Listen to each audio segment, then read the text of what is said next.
सभी प्यारे दोस्तों को नमस्कार। साथियों, कैसे हैं आप सभी लोग? उम्मीद करते हैं बहुत ही अच्छे होंगे, अपनी तैयारी में लगे हो। आज हम एसएससी जीडी मिनी मॉक जो है मैथ का 30 जनवरी 2025 वाला सॉल्व करेंगे। इससे पहले जितने भी वीकली मॉक हो या मिनी मॉक हो, सब कुछ हम सोल्यूशन करा चुके हैं। बिल्कुल अंतिम समय चल रहा है, हमने एक भी ना तो मिनी छोड़ा हुआ ना वीकली छोड़ा, तो सब कुछ मेरे चैनल पर प्लेलिस्ट के तौर पर बना दिया गया है। अगर आप चैनल पर पहली बार विजिट कर रहे हैं तो चैनल को सब्सक्राइब जरूर कर लीजिएगा और दोस्तों के साथ ज़्यादा से ज़्यादा शेयर कीजिएगा, क्योंकि बहुत अच्छे तरीके से इसमें आपको 20% बहुत ही अच्छे तरीके से बताएंगे और 25 मिनट का ही टाइम लेंगे। आपको 40 अंक यहाँ से मिल जाएंगे। ठीक, तो बिना टाइम वेस्ट किए यहाँ से टेस्ट को स्टार्ट करें। तो उम्मीद यही करें कि जो भी साथी चैनल पर पहली बार विजिट कर रहे हैं तो वो चैनल को सब्सक्राइब जरूर कर लें, बहुत सारा फायदा होगा आपको। ठीक, तो यहाँ से हम 30 जनवरी वाला सॉल्व कर रहे हैं। ठीक, आपको बता भी देते हैं। इससे पहले एक बात और कहना चाहेंगे कि ये मिनी मॉक कब से आ रहे हैं, ये 16 दिसंबर 2024 से लगातार आ रहे हैं और शाम 7 बजे ओपन हो जाते हैं। ये स्लाइड हमने आज बहुत दिनों के बाद लगाई है, क्योंकि अब अंतिम समय चल रहा है। अब केवल कितने मॉक टेस्ट और आएंगे हम आपको लास्ट में दिखा भी देते हैं। अगर आप पीडीएफ लेना चाहते हैं तो बाद में मिल जाएंगे। एक तो 1 फरवरी का आएगा, इसके बाद में जो आएगा वो सीधा जो आएगा वो 3 फरवरी को आएगा। बस 4 फरवरी से तो आपका एग्जाम ही, बस 2 और आएंगे इसके बाद। ठीक, तो ये हमारा 3 और बचे हुए हैं, इसको लगा करके 2 और हैं, तो अभी 3 जो है बचे हुए हैं। सभी का सोल्यूशन अच्छी तरह से समझते हुए चलेंगे। ठीक, तो पहला प्रश्न देख लेते हैं किस तरह से बनेगा।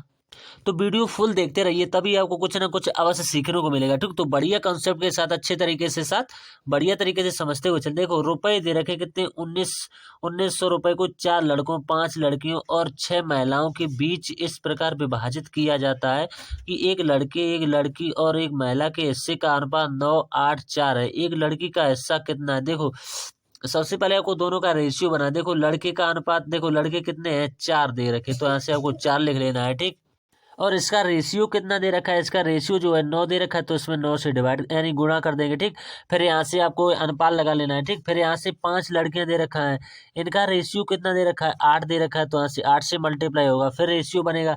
फिर यहाँ से 6 महिलाएं दे रखी है, तो 6 का यहाँ से कितनी बार बनेगा, 4, 4 का मल्टीप्लाई कर देंगे। ठीक, तो ये रेशियो बनेगा, तो यहाँ से करिएगा 9 चौक 36 हो जाएगा। ठीक, 36 यहाँ से क्या बनेगा, 8 5 40 बनेगा। ठीक, 40 यहाँ से क्या बनेगा, 6 चौक 24 बनेगा। ठीक, अब सभी को जोड़िएगा, क्योंकि हमारे हिसाब से टोटल तो इतने रुपए बैठेंगे, लेकिन उसमें तो 1900 दे रखे, लेकिन सभी को जोड़ेंगे तो 100 बनेगा। तो 100 पार्ट की वैल्यू किसके बराबर में हो जाएगी, 19 के बराबर हो जाएगी। सबसे अच्छा तरीका है और ऐसा तरीका को सोल्यूशन में भी नहीं मिलेगा। ठीक, तो जो 2 से तो जो 2 जीरो खत्म हो जाएंगे, एक पार्ट की वैल्यू क्या बचेगी, 19 बचेगी। अब हमसे पूछा हुआ है कि एक लड़की का हिस्सा क्या, यानी 8 पार्ट की वैल्यू पूछी है, तो 8 का हिस्सा मल्टीप्लाई, तो 19 अट्ठे यहाँ से कितने हो जाएंगे, 152 हो जाएंगे।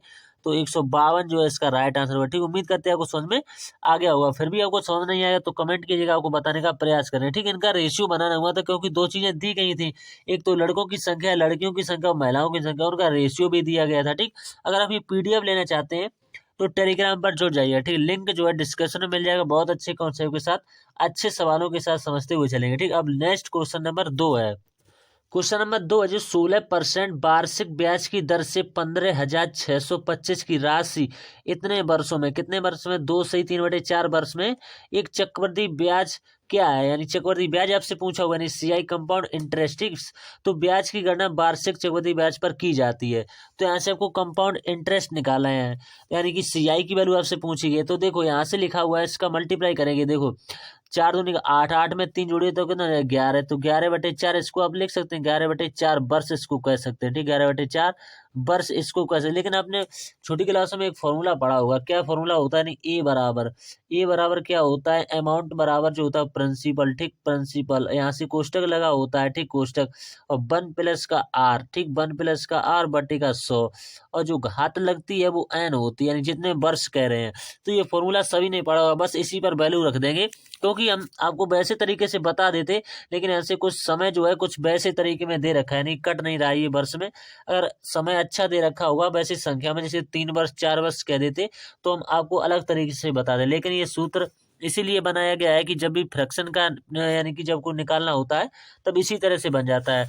तो सभी की वैल्यू दे रखी है, पुट करिएगा। देखो, आपको अमाउंट तो निकालना ही है, तो यहाँ से पी की वैल्यू दे रखी है कितनी, मूलधन यहाँ से दे रखा है, ये सामने ही दे रखा है 15,625, तो 15,625 ले लेना है। ठीक, 15,625 यहाँ से कोष्टक को लगाएंगे, यहाँ से लिखेंगे 1 प्लस का आर। अब आपको देखो यहाँ से अलग से लिखना पड़ेगा। तो यहाँ से देखो लिखिएगा, इसमें कितना हो जाएगा, 4 से ऊपर लिखना पड़ेगा। तो यहाँ से कितना है, 1 प्लस का 16, 1 प्लस का 16/100 हो जाएगा। 1 प्लस का 16, क्योंकि 16% की दर दे रखी है सामने, कोई अपने मन से नहीं लिख रहे हैं। तो यहाँ से अब हमें कितना निकालना है, इसका 11/4 वर्ष का निकालना है। तो यहाँ से हमें दूसरी स्लाइड ओपन करनी पड़ेगी, क्योंकि सवाल थोड़ा सा कैलकुलेटिव है। जब भी साधारण ब्याज का सवाल बनता है तो थोड़ा सा साधारण होता है, लेकिन जब भी कंपाउंड इंटरेस्ट का सवाल बनता है तो थोड़ा सा डिफिकल्ट हो जाता है कैलकुलेशन में। ठीक, तो अगला स्टेप से आपको समझा देते हैं। अब देखो यहाँ पर समझिएगा, रुपए हमारे पास थे कितने, इतने रुपए थे, 15,625 रुपए थे। ठीक, 15,625, लेकिन हमारी रेट कितनी थी, 16% थी। तो 16 का आपको यहाँ से गुणा करना पड़ेगा, नहीं 100, 100 एकन 100, 100 में 16 जुड़ जाएंगे तो 116 हो जाएगा। ठीक, 116/100 हो जाएगा, 116/100। फिर होगा 116, कितनी बार होगा, 3 बार होगा 116/100। थोड़ा सा कैलकुलेटिव है, बस आपका आंसर आ जाएगा। ठीक, तो यहाँ से कितना जाएगा, 112, क्योंकि लास्ट में कितनी लगेगी, 12% की, तो 112 हो जाएगा बटे 100। यहाँ पर कोई भाई कंफ्यूज बिल्कुल ही ना, क्योंकि लास्ट में एक 12% लगेगी, तो कितना हो जाएगा, 112/100। ये बहुत आसान सी बात होती है। अब देखो यहाँ से आप इसको काट सकते हैं, क्योंकि 25 चौको 100 हो जाते हैं, तो 25 चौको 100 हो जाते हैं। यहाँ से ये 29 चौको कितने होते हैं, 116, तो 29 से ये कट जाएगा, ये भी 29 से कटेगा। ठीक, 29 से ये भी कितनी बार कटेगा, 25 बार कटेगा। इसको भी काटना चाहे तो काट सकते हैं, ये 28 से कट जाएगा, यहाँ से ये 25 से कट जाएगा। बस अब आपको कैलकुलेशन कर लेनी है, कुछ नहीं। तो यहाँ से सॉल्व कीजिएगा, तो यहाँ से जो सॉल्व करके है वो कितना जाएगा, 23,548 आ जाएगा। 23,548 में से आपको जो है मूलधन आपको माइनस कर देना है, कितना, 15,625 को माइनस कर देंगे यहाँ से। तो यहाँ से बचा कितना भाई, हमारा राइट आंसर होगा। तो यहाँ से बचा हुआ 7, 9, 3 और 2, तो यही इसका राइट आंसर होगा। ठीक, उम्मीद करते हैं समझ में आ गया होगा।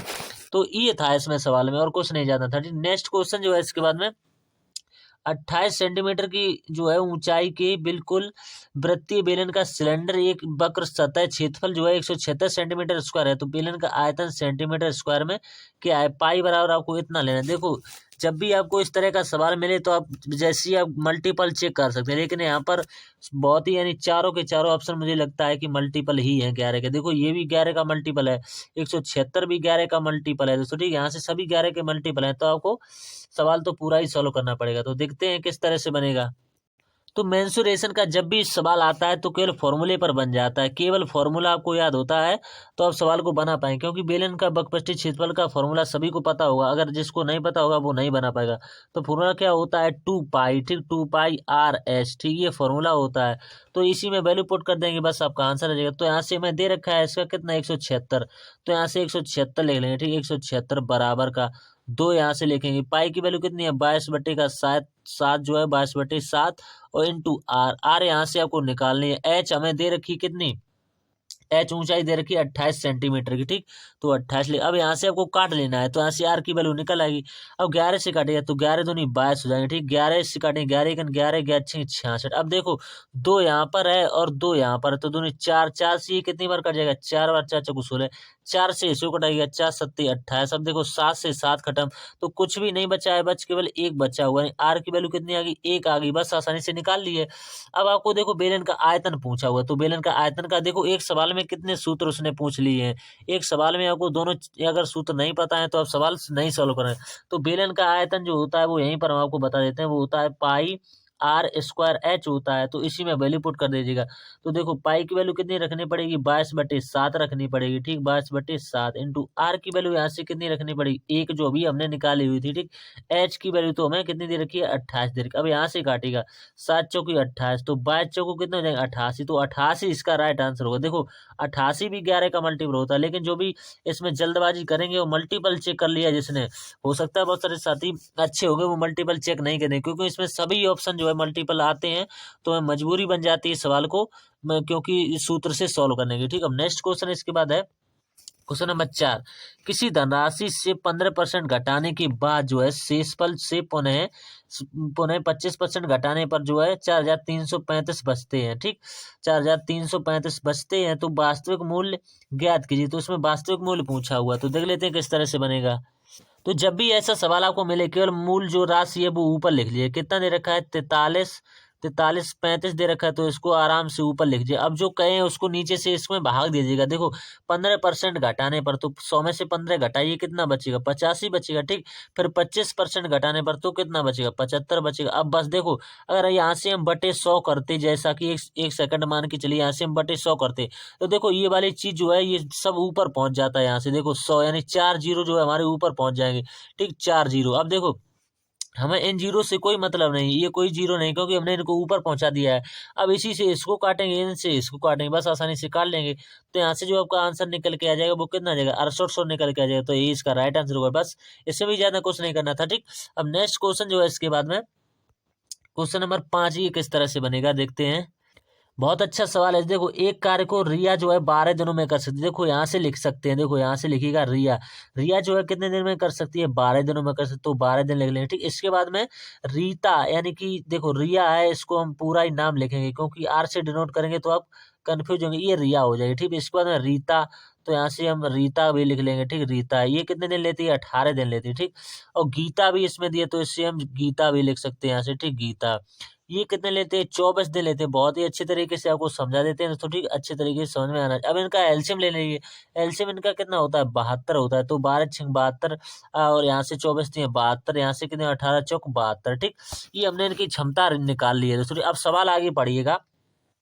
सवाल जो कह रहे हैं कि 6 दिनों में यहाँ से पढ़िएगा, 24 दिनों में पूरा कर सकते हैं, लेकिन यहाँ से पढ़िएगा। यहाँ से देखो, रीता और गीता ने 6 दिनों तक कार्य एक साथ मिलकर कार्य किया। देखो रीता यहाँ से क्या दे रखा है? देखो रीता यहाँ से ये दे रखा है, और गीता यहाँ से कितना दे रखा है? यहाँ से ये दे रखा है। तो 3 और यहाँ से देखो सभी को जोड़ना है, क्योंकि इनकी क्षमता है, और क्षमता के अनुसार ही हमें यहाँ से डिवाइड करना पड़ेगा। तो देखो इनकी क्षमता 4 है, इनकी 3 है, तो क्षमता इनको जोड़िएगा, 4 3 7, 7 की क्षमता से इन्होंने 6 दिनों में कितना कार्य कर लिया होगा? 7 6 42 जो है इन्होंने कार्य कर लिया होगा। अब जो कार्य कर लिया उसे दोबारा थोड़ी करना पड़ता है। तो यहाँ से 72 में से आपको 42 को माइनस कर देना है। तो 72 जो है माइनस का 42, तो घटाइएगा। यहाँ से कितना बचा? 2 में से 2 गया 0, यहाँ से 7 में से 4 यानी 30 बचा हुआ, अभी भी 30 बचा हुआ। इसको मैं किससे कराना है? इसको मैं इन दोनों से कराना है। सवाल में कह रहे हैं कि कुल कार्य मिलाकर कितने दिनों में पूरा हुआ। तो यहाँ से 10 से डिवाइड करेंगे, तो यहाँ से कितने दिन लगे? 3 दिन यहाँ से लगे हैं, और 6 दिन जो है यहाँ से लगे। तो टोटल दिनों की संख्या जो लगी है वो 9 दिन लगे हुए हैं। तो ठीक है, टोटल दिन पूछे हुए हैं हमसे, ठीक। नेक्स्ट क्वेश्चन है इसके बाद में। एक व्यापारी जो है 85,000 रुपए पर अंकित मूल्य एक पुरानी कार खरीदता है, ठीक।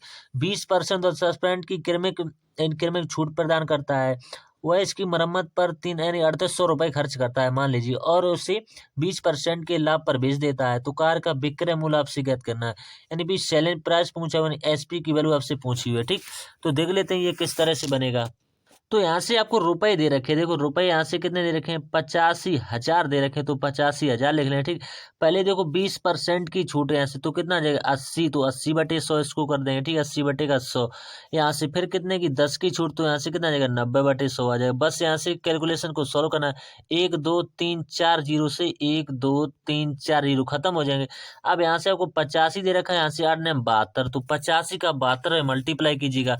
तो 72 85 का यहाँ पर करेंगे तो कितना 612 आ जाएगा। लेकिन अभी जीरो को हमने नहीं लिखे हैं, तो 2 जीरो भी आ जाएंगे। लेकिन सवाल में कह रहे हैं कि 3800 की मरम्मत पर भी खर्च करते हैं, तो इसमें हम 3800 को जोड़ेंगे। तो यहाँ से 3800 को जोड़िएगा, तो यहाँ से 3800 को जोड़ेंगे, तो यहाँ से जो निकल गया देखो 0 का 0, 8 2 10 का 0, हासिल का 1, यहाँ से कितना 3 1 4 1 5, और यहाँ से कितना जाएगा 65। अब आपने इतना निकालने के बाद सवाल सॉल्व नहीं करना है, क्योंकि आपके पास अगर कम टाइम है तो आपको एक बढ़िया सी ट्रिक बता। देखो 65 आया हुआ है, ये किसका मल्टीपल है? ये 13 का मल्टीपल है। 13 का मल्टीपल देखो, ये 13 से कटता है? नहीं कटता है। ये भी 13 से नहीं कटता है। तो एक ही ऑप्शन होगा जो 13 से कट सके, यानी 7800 वाला जो ऑप्शन होगा वो 13 से कट जाएगा। तो हम तो आपको पूरा सवाल बताएंगे। ये आपका क्या निकल के आ जाए, हम आपको बताएं, ये हमारा सीपी निकल के आ गया, यानी कि क्रय मूल्य हमारा निकल के आ गया, क्योंकि उसने लागत पर इतने रुपए खर्च कर दिए थे। तो हमारा जो हमें निकालना है विक्रय मूल्य, तो देखो विक्रय मूल्य किस तरह से निकाले, इसी का हमें कितना निकाल देना है? 65,000 का, 65,000 का हमें निकाल देना है। इस कह रहे हैं 20% के लाभ पर, तो इसका निकाल देना 120, तो 120/100। तो यहाँ से देखो आपका राइट आंसर 2 जीरो से, तो 2 जीरो कट जाएंगे। अब 65 का 12 में मल्टीप्लाई कीजिएगा, तो यहाँ से आ जाएगा आपका कितना? 78,000 रुपये आ जाएगा। तो ये इसका राइट आंसर होगा, ठीक है, 78,000, ठीक। तो उम्मीद करते हैं आपको समझ में आ गया। देखो वही निकल के आएगा, 13 का मल्टीपल ही, ठीक। तो जब भी आपको ऐसा सवाल मिले तो मल्टीपल जब भी चेक करेंगे तो बहुत जल्दी आंसर आ जाएगा, ठीक है। नेक्स्ट क्वेश्चन इसके बाद में क्वेश्चन नंबर 7। तो इसको बोर्ड मास पर बनाइए। देखो यहाँ से 9 लिखा हुआ तो 9, तो देखो भाग लगा उसको इंटू में बदलेंगे तो ये संख्या पलट जाएगी, 5 ऊपर हो जाएगा ये और 3 जो है नीचे आ जाएगा। यहाँ पर प्लस लगा हुआ तो प्लस ले लेंगे 25। अब कोष्टक को आप देखो किस तरह से सॉल्व कर सकते हैं। देखो 3 से काटेगा, 3 एकम 3 और 3 पंचे 15 हो जाएंगे। देखो यहाँ से अंश ऊपर होता है, हर नीचे, देखो हर समान है तो ये जुड़ जाएंगे। 4 एक 5 बट्टे ऊपर भी 5 हो जाएगा, नीचे भी 5 हो जाएगा, यहाँ से भी कट जाएगा 5, यहाँ तो कोष्टक की वैल्यू क्या आएगी 1 आएगी। तो यहाँ से देखो 9 ऑफ को सोल्व करेंगे, इंटू लगाएंगे, यहाँ से 2/3 इसको सोल्व कीजिएगा। 3 से काटेगा 3 तिरके 9, तो यहाँ से क्या आ जाएगा 3 दूनी 6 आ जाएगा। अब देखो 3 से ये भी कटेगा 3 तिरके 9।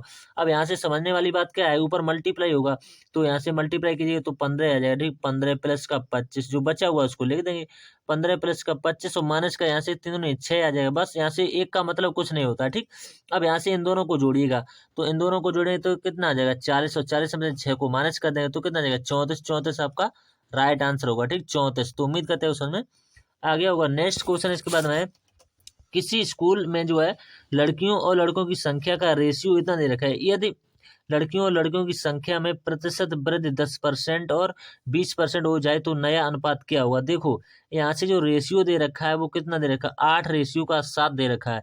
लेकिन आप चाहें तो इसमें लाखों जीरो लगा लें, कोई फर्क नहीं पड़ता है। रेशियो तो रहेगा वो 7 और यानी 8 और 7 का ही रहेगा, लेकिन हमें परसेंट में बताने के लिए थोड़ी सी दिक्कत हो सकती है, इसलिए इसका हमें देखो 800 का हमें कितना निकाल देना है, 10% की वृद्धि, तो यहाँ से कितना 110/100 आ जाएगा। तो यहाँ से 2 जीरो से 2 जीरो कट जाएंगे तो 11×8 = 88। तो यहाँ से कितना निकल के आ जाएगा 11×8 = 88 यानी 880 निकल जाएगा।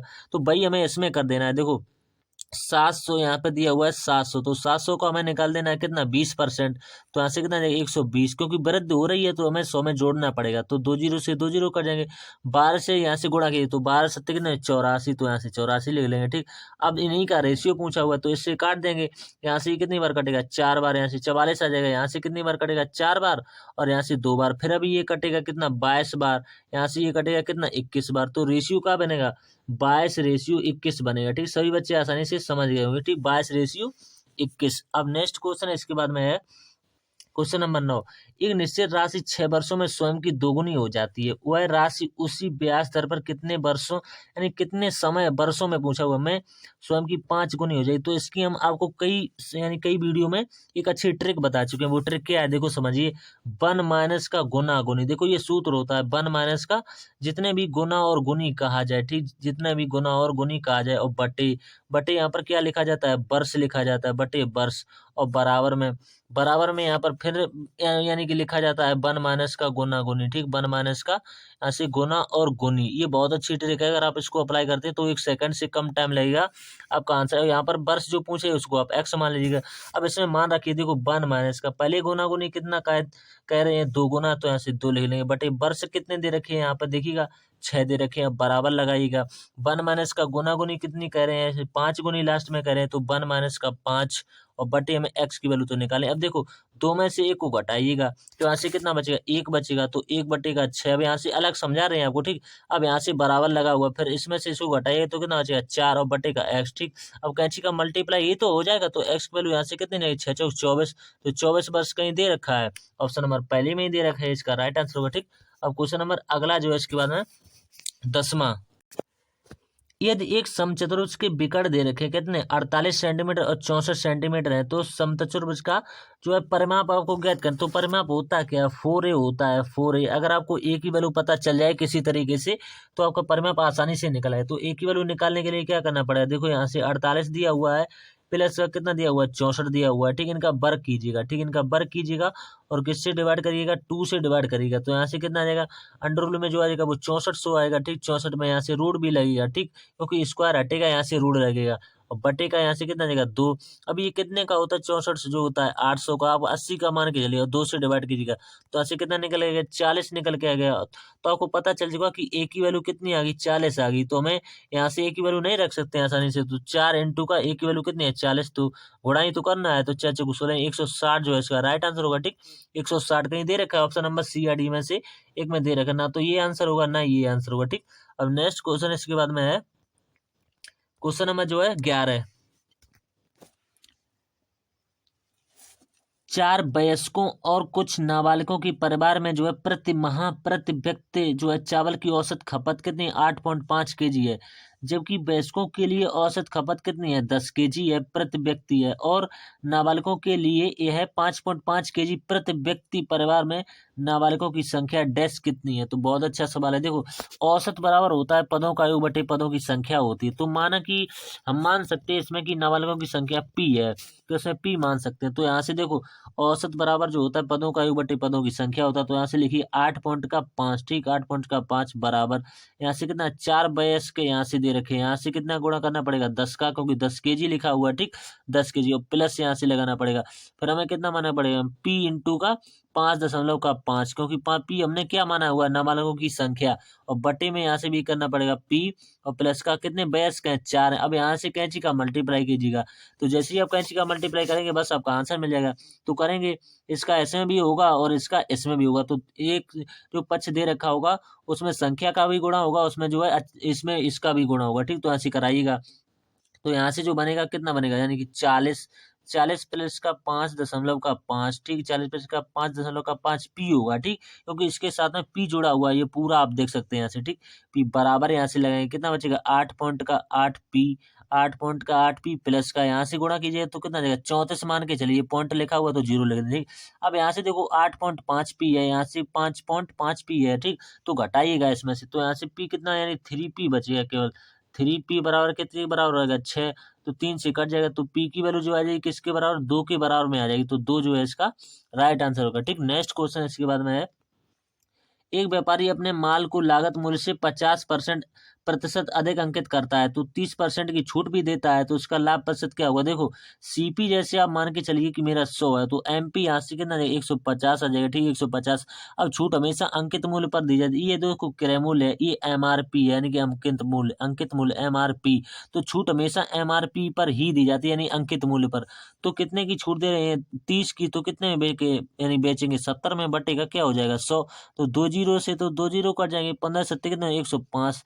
तो 100 की चीज को अपने 105 में बेचने, कितने का प्रॉफिट हुआ 5% का, सीधा सीधा दिखाई दे रहा है, क्योंकि 100 से कोई चीज हमेशा कम और ज्यादा करने में बहुत आसानी रहती है। नेक्स्ट क्वेश्चन इसके बाद में, एक चोर एक पुलिसकर्मी को 500 मीटर की दूरी से देख सकता है, यानी देख कर, और जो है 8 किलोमीटर प्रति घंटा की गति से भागने लगता है, ठीक, भागने लगता है। पुलिसकर्मी ने 11 किलोमीटर प्रति घंटा की चाल से उसका पीछा किया।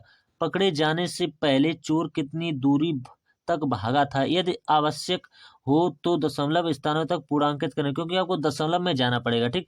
तो दशमलव में जाना पड़ेगा, तो ये तो आंसर आपका होगा, होना ही नहीं सकता, क्योंकि सवाल में आसानी से कह दिया है कि दशमलव तक जाना है। तो या तो आंसर बी होगा या सी डी में से कोई एक आंसर होगा, ठीक।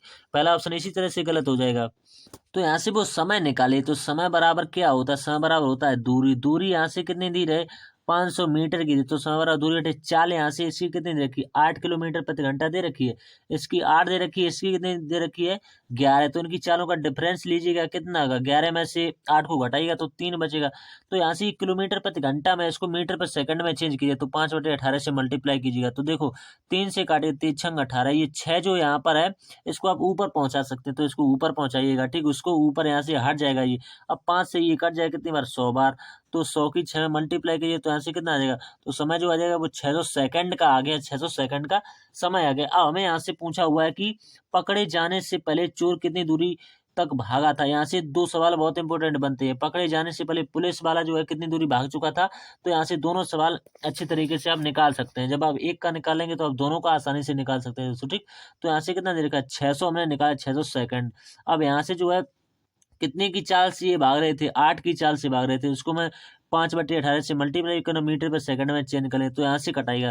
देखो ये कितनी बार यहाँ से कटे, देखो सीधा सीधा इससे कटाइए, 6×3 = 18, 3 से ये कट जाएगा, ऊपर मल्टीप्लाई 8×5 = 40, तो ऊपर कितना आ जाएगा, ऊपर जो आ जाएगा वो 4000 आ जाएगा। नीचे जो हमें भाग देना है 3 से भाग दे देना है यहाँ से, ठीक। तो 3 से दे के दे, तो यहाँ से कितना बार 3×1 = 3, फिर ये जाएगा 3×3 = 9, फिर जाएगा 3×3 = 9, फिर जाएगा 3×3 ऐसे 3 बार चला जाएगा। तो अब ऐसे दशमलव में लिख सकते हैं, ठीक। लेकिन आपने जैसे ही यहाँ पर 11 देखा, अगर आपको थोड़ी सी दिमाग है, जैसे ही आपने यहाँ पर 11 देखा तो आपको कुछ नहीं करना, केवल 11 का मल्टीपल देख लेते तो आपका आंसर है। तो 11 का मल्टीपल यहाँ से आपको लग रहा है कुछ, तो 11 का मल्टीपल हो सकता है आपको कुछ लगे, ठीक। तो नेक्स्ट क्वेश्चन इसके बाद, क्वेश्चन नंबर 14, एक ठोस घन का पृष्ठीय क्षेत्रफल कितना है? 726 सेंटीमीटर है। इसे पिघलाकर एक ठोस बेलन बनाया जाता है जिसकी त्रिज्या 11 सेंटीमीटर। तो बेलन की जो है ऊंचाई कितनी है? तो बेलन की ऊंचाई ज्ञात करनी है। देखो, जब भी किसी चीज को दूसरी चीज में ढाला जाता है तो दोनों के वॉल्यूम यानी आयतन इक्वल करने पड़ते हैं, यानी बराबर करने पड़ते हैं। तो देखो, इनके इक्वल आयतन किस तरह से करते हैं।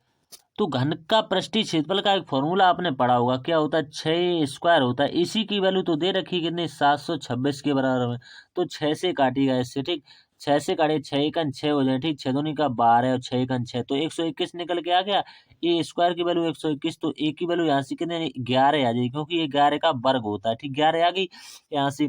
अब आपको घन का आयतन बराबर बेलन के आयतन के बराबर कर दें, तो घन का आयतन कितना होता है? ए क्यू, नहीं, भुजा का क्यू होता है। और बेलन का आयतन जो होता है पाई आर स्क्वायर एच होता है, क्योंकि जब भी कोई चीज किसी में डाली जाती है तो दोनों के आयतन हमें इक्वल करने पड़े। तो ए क्यू यानी कि 11 का क्यू करना पड़ेगा, तो 11 इंटू का 11 3 बार लिखना पड़ेगा, क्यू होता है। तो पाई की वैल्यू कितनी है? 22/7 है, ठीक। आर की वैल्यू यहाँ से आपको कितनी दे रखी है? आर की वैल्यू जो यहाँ से दे रखी है वो यहाँ से आपने निकाली। देखो, आर की वैल्यू भी 11 दे रखी है यहाँ से, जिसकी त्रिज्या 11 सेंटीमीटर। तो 11 इंटू 11 2 बार करना पड़ेगा। देखो, सवाल कितने आसान तरीके से बनाया जाता है, क्योंकि एच की वैल्यू आपसे निकालनी है, क्योंकि 2 11 से तो 2 11 खत्म हो जाएंगे। अब देखो क्या बचेगा? 11 से इसको काटेंगे, 11 दूनी का 22। तो एच बराबर जो निकल के आ जाएगा, तो 7/2 निकल के आएगा। तो 7/2 को आप क्या लिख सकते हैं? 3.5 नहीं लिख सकते, तो 3.5 जो इसका राइट आंसर होगा, ठीक। तो ऑप्शन नंबर बी में दे रखा है, ठीक। नेक्स्ट क्वेश्चन इसके बाद में क्वेश्चन नंबर 15 है, ठीक। 12 से विभाजित 2 अंक की सबसे बड़ी संख्या, तो आपको माइंड में सोचनी है 12 से विभाजित 2 अंक की सबसे बड़ी संख्या कौन सी है। तो 12 के टेबल में जाइएगा आप, तो आपको यहाँ से संख्या मिलेगी।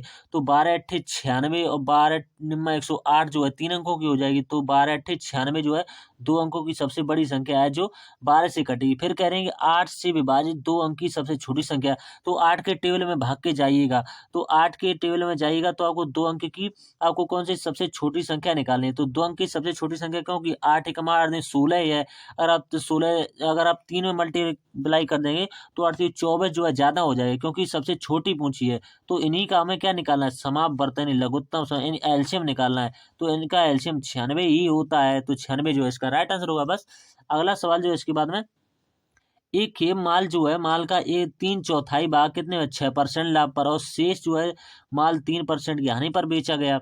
यदि कुल लाभ जो है कितना? 600 है, तो खेप माल का क्रय मूल्य क्या होगा? तो यहाँ से यानी कि सीपी आपसे पूछा हुआ है। देखो, 3/4 कह दिया, तो हम मान लें कोई भाग जो है, टोटल भाग 4 है, तो 4 का 3/4 यहाँ से कितना आएगा? 4 का 3/4 3 होगा।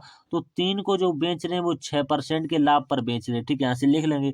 फिर इसके बाद में जो शेष, अब देखो 3 हम बेच चुके हैं, बचा कितना? 1 है। इसको कितने की हानि पर बेच रहे हैं? इसको हानि पर बेच रहे हैं, कितने की यहाँ से हानि पर बेच रहे हैं? देखो 3 की हानि पर बेचे, तो यहाँ से मल्टीप्लाई के 6×3 = 18 माइनस का यहाँ से कितना? 3 × 3, तो यहाँ से हमारे हिसाब से कितना है? 15। तो 15 की बाट की वैल्यू कितनी दे रखी? 600 के बराबर दे, तो एक पार्ट की वैल्यू यहाँ से कितने के बराबर आ गई? 40 के बराबर आ गई, ठीक। हमसे पूछा हुआ है कि उसका क्रय मूल्य, यानी हमसे टोटल 4 की वैल्यू पूछी हुई है, 4 की। तो 4 का इसमें मल्टीप्लाई कीजिएगा, तो 4 का जैसे आप मल्टीप्लाई करेंगे तो ऐसे कितना आएगा?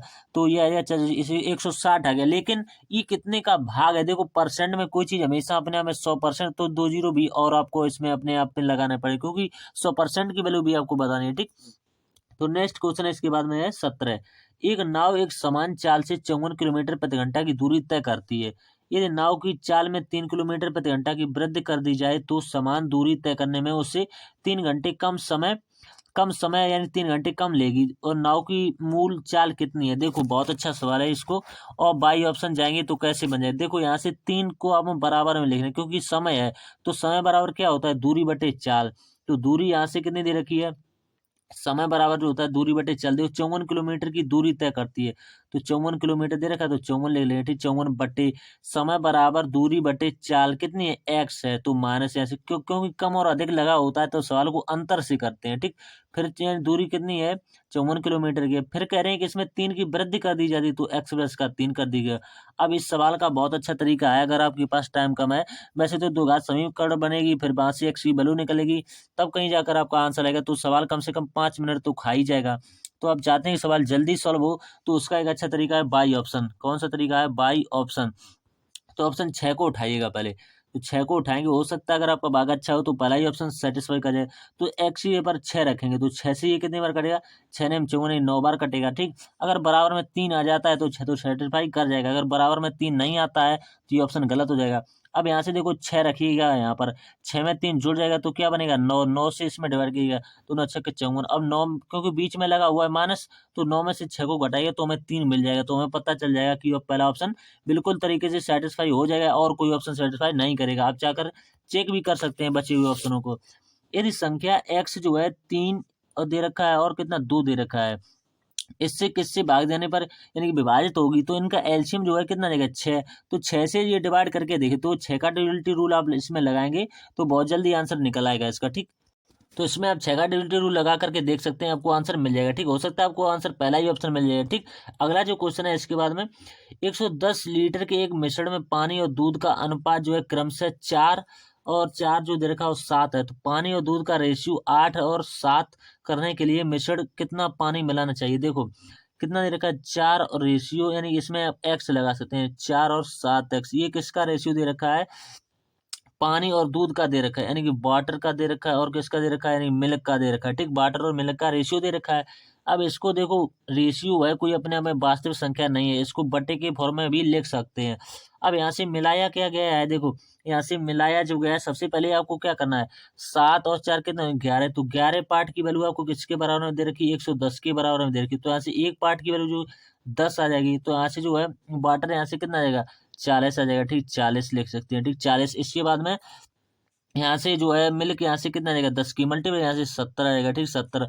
अब यहाँ से इसको भी हटाइए। ठीक, इससे भी कोई लेना देना नहीं, आपको लिखना है 40 बटे का कितना है 70 और बराबर का रेशियो कितना हो जाता है 8 रेशियो का 9 हो जाता है। ठीक, अब यहाँ से क्या मिलाया जाता है कि मिश्रण दिया हुआ है करने के लिए मिश्रण कितना पानी मिलाया जाना चाहिए। तो पानी कितना है हमारे पास x, तो मान लेंगे कि x लीटर पानी मिलाया जाए, तो यहाँ से कैच का मल्टीप्लाई करिएगा तो कीजिएगा यहाँ से कितना रहेगा, यहाँ से करिएगा। ठीक है, 9 चौक यहाँ से कितना देगा गुणा कीजिएगा आसानी से, क्योंकि यहाँ पर 9 नहीं दिया हुआ है, यहाँ पर 7 ही दे रखा है, तो 7 यहाँ पर लिखें, क्योंकि यहाँ लिखा हुआ 8 रेशियो का 7 हमने यहाँ पर लकीर कर दी थी, तो कुछ समझ में नहीं आ रहा था कि कितना लेगा, तो 7 का करें तो 7 चौक 28 हो जाएगा, यानी कि 280 आ जाएगा। ठीक, प्लस का एक्स, यानी प्लस का कितना जाएगा 7x होगा। ठीक, प्लस का 7x बराबर में 8 का 7 में कीजिएगा तो 8 सत्ते कितने 56, यहाँ से 1 जीरो, तो इसमें से इसको घटाइएगा तो 7x की वैल्यू किसके बराबर में आएगी, 7x की बराबर में आ जाएगी 280 के बराबर में, तो 7 से कटेगा तो 7 चौक 28, तो x की वैल्यू किसके बराबर 40 लीटर जो है पानी आपको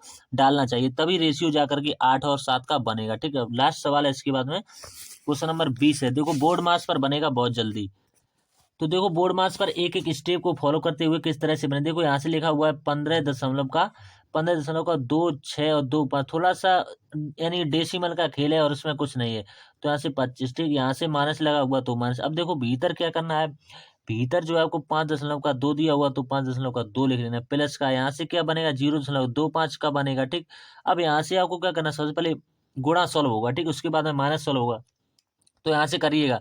देखो गुणा लाए, यहाँ से क्या बचेगा 0.5 बचेगा, तो 0 पॉइंट को कोष्टक को बंद कीजिएगा। फिर यहाँ से वही चीज लिखनी है, माइनस यहाँ से लगाना है, तो यहाँ से क्या बचेगा 5.2 बचेगा, प्लस का 0.0 और 625, क्योंकि इसकी मल्टीप्लाई करेंगे तो 25 का वर्ग ही होता है 625, और 2 जीरो यहाँ से तो जीरो एक अंक के बाद दशमलव लग जाएगा। ठीक, अब यहाँ से फिर इसको वही उतारना पड़ेगा, और माइनस का यहाँ से कितना कर देना, इन दोनों को जोड़िएगा, और जोड़ेंगे तो कितना बचेगा 5.26 और 2 5 बचेगा। अब यहाँ से इसमें से आपको क्या करना है, इसमें से इसको घटा देना, तो जैसे ही इसमें से इसको घटाएंगे तो 10 बचेगा केवल, और कुछ नहीं बचेगा। ठीक, अब और लास्ट में 2 चीजें और आपको बता देती हैं कि नेक्स्ट जो आने वाला है वो किस कब आएगा, 1 फरवरी को आएगा। ठीक, तो मिलते हैं 1 फरवरी में, उसके बाद सीधा 3 फरवरी को मिलते हैं। ठीक, फिर आपका 4 फरवरी से जिन साथियों का एग्जाम है, तो जो भी साथी पहले से जुड़े रहे हैं, तो हम जानते हैं कि 16 दिसंबर से लगातार आपको सोल्यूशन दे रहे हैं, तो बहुत सारे आपको फायदा होगा। ठीक, एक भी हमने नहीं मिस किया है। ठीक, तो उम्मीद करते हैं वीडियो को अच्छा लगा हुआ, तो दोस्तों के साथ शेयर अवश्य करें। ठीक, और चैनल में परिवार चैनल को सब्सक्राइब जरूर कर लें। ठीक, मिलते हैं अगले मिनी मॉक में, तब तक के लिए धन्यवाद दोस्तों।